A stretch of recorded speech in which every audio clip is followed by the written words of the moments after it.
Selamat pagi Ibu Ica, selamat pagi teman-teman. Kenalkan, nama saya Brian Alexander Barus. Saya dari kelas A dengan NIM 03 2021 007. Pada kesempatan kali ini saya akan menjelaskan sistem reproduksi pada wanita dan pria. Yang pertama kita harus mengetahui apa itu sistem reproduksi. Sistem reproduksi adalah sistem organ seks dalam organisme yang bekerja sama untuk tujuan reproduksi seksual. Banyak zat non-hidup seperti cairan, hormon, dan feronom juga merupakan aksesoris penting untuk sistem reproduksi manusia. Yang pertama saya akan menjelaskan reproduksi wanita. Sistem reproduksi wanita memiliki beberapa bagian dengan fungsinya masing-masing. Berikut penjelasan sistem reproduksi wanita yang perlu kita ketahui. Yang pertama, vagina. Vagina itu berada di sini ya teman-teman. Vagina merupakan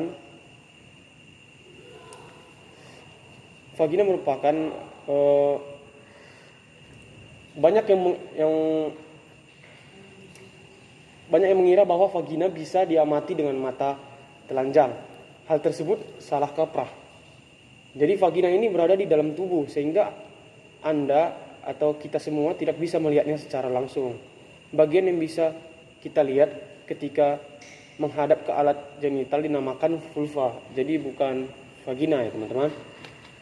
Vagina sendiri merupakan saluran yang menghubungkan serviks atau leher rahim ke bagian luar tubuh. Letak vagina tepatnya di belakang kandung kemih, agak lebih rendah dari rahim. Fungsi organ yang satu ini adalah sebagai jalan lahir bayi saat persalinan serta tempat keluarnya darah saat menstruasi. Vagina juga menjadi jalur akses sperma untuk menuju rahim. Yang kedua, kita akan membahas tentang rahim atau uretra. Itu di sini ya, teman-teman. Rahim atau uterus, maaf ya, teman-teman. Rahim adalah sebuah organ kecil yang berongga dan berbentuk seperti buah pir. Organ ini berada di antara kandung kemih dan dubur. Bagian bawah rahim merupakan sebuah saluran yang disebut leher rahim. Leher rahim ini menghubungkan vagina dengan rahim. Rahim memiliki banyak fungsi penting dalam proses reproduksi. Selama siklus menstruasi normal, lapisan rahim atau endometrium akan diselimuti dengan gumpalan darah yang menebal. Hal ini dilakukan sebagai upaya untuk mempersiapkan kehamilan. Apabila tidak ada pembuahan, maka gumpalan darah tersebut akan luruh dan keluar melalui vagina. Nah, proses luruhnya darah inilah yang disebut dengan menstruasi. Sebaliknya, jika terjadi pembuahan, maka rahim akan menjadi rumah bagi embrio untuk tumbuh dan berkembang sebelum akhirnya dilahirkan. Yang ketiga, kita akan membahas tentang ovarium. Ovarium itu ada dua ya teman-teman. Ada ovarium kanan dan juga ovarium kiri. Ovarium adalah sebuah kelenjar kecil yang berbentuk oval yang berada di sisi kanan dan kiri rongga panggul. Tepatnya bersebelahan dengan bagian rahim atas. Ovarium memiliki fungsi yaitu untuk menghasilkan sel telur dan hormon seks wanita seperti estrogen dan progesteron. Selanjutnya kita masuk ke tuba fallopi. Tuba fallopi itu ada dua juga ya teman-teman, seperti ovarium yang berada di kanan dan di kiri juga ada sebelah sini teman-teman. Tuba fallopi adalah dua tabung panjang dan tipis yang membentang dari ujung kanan dan ujung kiri pada bagian atas rahim ke ujung ovarium. Organ ini memiliki fungsi yaitu sebagai saluran sel telur atau ovum yang bergerak dari ovarium menuju rahim. Konsepsi alias pembuahan sel telur oleh sperma terjadi di saluran tuba fallopi ini. Nantinya, sel telur yang berhasil dibuahi di saluran tuba fallopi akan bergerak menuju rahim. Selanjutnya kita masuk ke vulva. Vulva itu berada di sini. Sini teman-teman. Vulva atau di luar vagina atau bagian luar vagina ini adalah bagian luar dari anatomi vagina yang bisa kita lihat dengan mata telanjang. Bagian ini memiliki beberapa kategori, yaitu labia majora yang disebut juga dengan sebagai bibir besar. Bagian ini mengandung banyak kelenjar keringat dan minyak. Setelah pubertas, labia majora akan ditutupi rambut-rambut halus, labia minora. Yang selanjutnya labia minora. Labia minora disebut dengan bibir kecil. Dengan demikian, karena bagian ini berukuran sangat kecil, yaitu sekitar 5 cm, labia minora berada di dalam labia majora dan mengelilingi lubang vagina dan uretra atau lubang tempat perempuan membuang air kecil. Jadi, lubang tempat urin keluar dari tubuh berbeda dengan lubang keluarnya darah saat Anda menstruasi. Selanjutnya klistoris. Klistoris merupakan tonjolan kecil yang berada di dalam labia minora tadi. Klistoris ditutupi dengan lipatan kulit yang disebut preputium. Mirip dengan kulup di ujung di penis, sama halnya dengan penis, klitoris dikelilingi banyak saraf sehingga sangat sensitif terhadap rangsangan dan bisa menegang atau ereksi.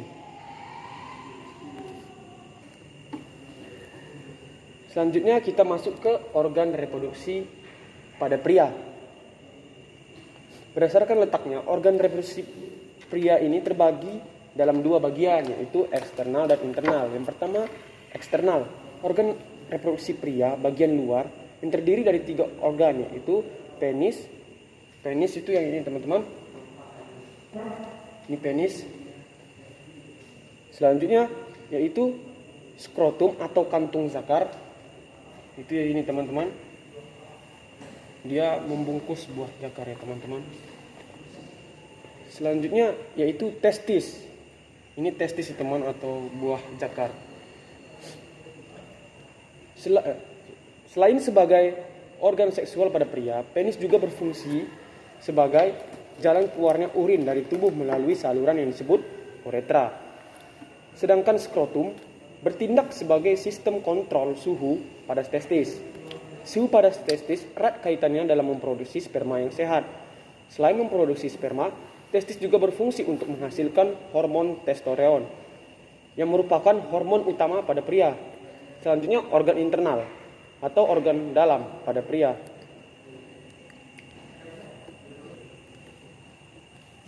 Dari beberapa organ meliputi epididymis, kelenjar prostat, kelenjar bulboretal, dan vesiculus seminalis, dan vas deferens.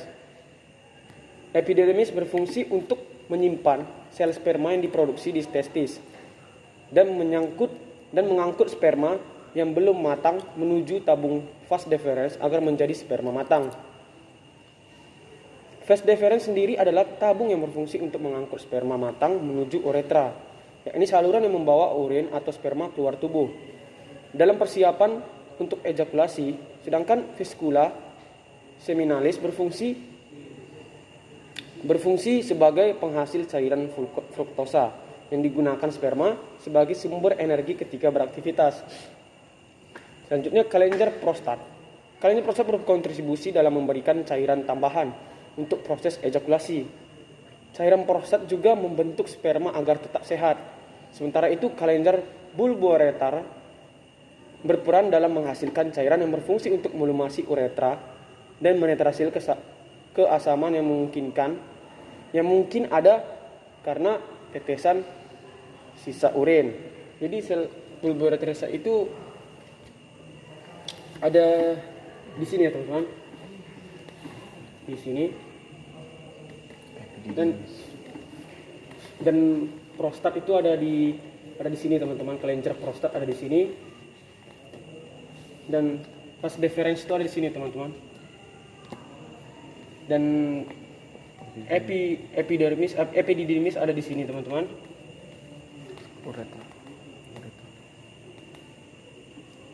Dan uretra itu ada di sini teman-teman.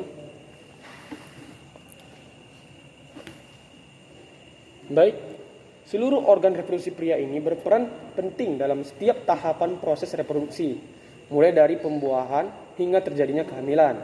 Pada saat pria atau anak laki-laki yang telah melewati masa pubertas terangsang secara seksual, maka tubuhnya akan memunculkan reaksi. Awalnya terjadi perubahan ukuran penis karena pembuluh darah menjadi lebih besar, sehingga darah yang masuk menjadi lebih banyak. Membesarnya penis diiringi dengan perubahan tekstur menjadi lebih kaku. Inilah yang disebut dengan kondisi ereksi. Setelah pria mengalami ereksi, yang kemudian diikuti dengan ejakulasi, maka penis akan mengeluarkan air mani bersama dengan sperma di dalamnya.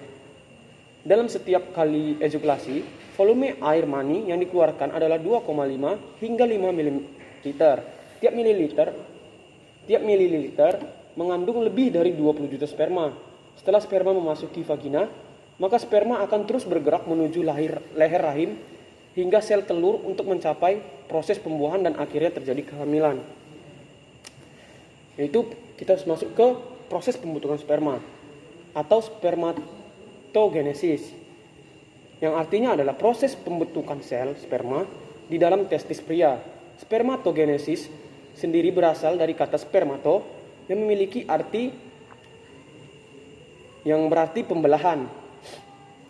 Sel sperma diproduksi pada tubulus seminiferus di dalam testis. Di dalam dinding tubulus banyak sel yang tersebar secara acak yang disebut sel Sertoli. Sel ini berfungsi untuk memberi makanan kepada sel sperma yang belum matang. Ketika sel sperma telah matang, spermatogonium atau sel induk sperma memperbanyak diri dengan cara mitosis dan meiosis.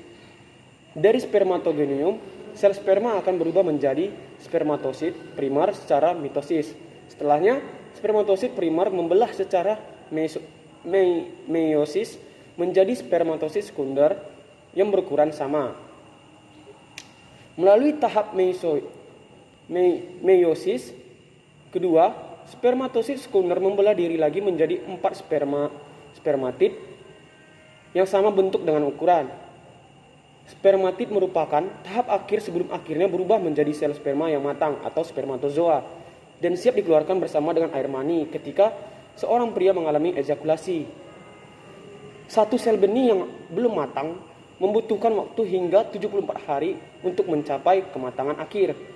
Selama proses ini, lebih dari 300 juta spermatozoa akan diproduksi setiap hari.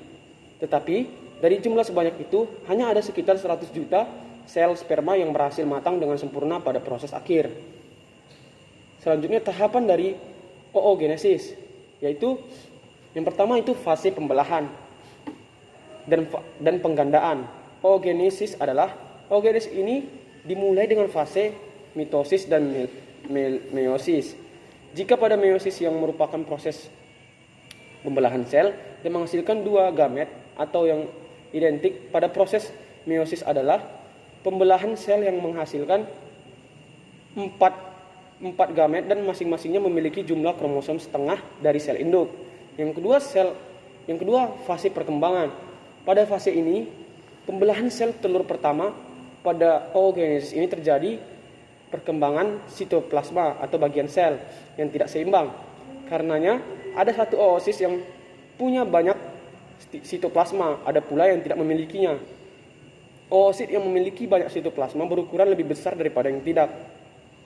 Oosit yang ukurannya lebih kecil ini disebut dengan badan polar pertama. Yang ketiga, fase pematangan oogenesis adalah selanjutnya oosit sekunder yang ukurannya lebih besar tadi akan mengalami pembelahan sel telur kedua yang menghasilkan ootit. Pada bagian polar pertama tadi, ia juga akan membelah ke dalam 2 badan polar kedua. Kemudian ootit ini akan berkembang menjadi sel telur apabila bertemu dengan sel sperma atau yang disebut spermatozoa.